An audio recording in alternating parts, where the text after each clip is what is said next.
Bluetooth ఈజీగా connect చేస్తూ ఉంటుంటాం mobile to mobile.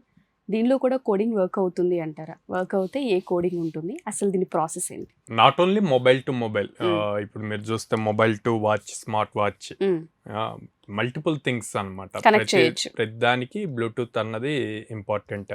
So ఇదేంటంటే షార్టెస్ట్ డిస్టెన్స్ లో ఉన్న డివైస్ ని కనెక్ట్ చేసుకోవటానికి యూజ్ అవుతుంది అనమాట. సో ఇదంతా కూడా ప్రోగ్రామింగ్ అనండి.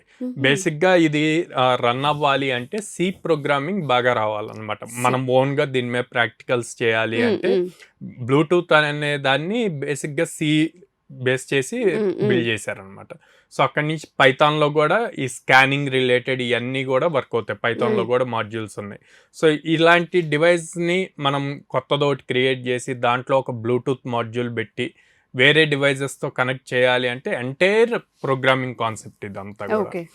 సో ఇది స్టూడెంట్స్ నేర్చుకోవాలి అంటే ఫౌండేషన్స్ స్ట్రాంగ్గా ఉండాలి. ఇప్పుడు అందరూ ఏఐ గురించి మాట్లాడుతున్నారు, మెషిన్ లెర్నింగ్ గురించి, కానీ మీరు చూస్తే అందులో వాడే బేసిక్ థింగ్స్ అన్నీ కూడా బేస్ ఫౌండేషన్స్ వల్లే వచ్చినాయి అన్నమాట.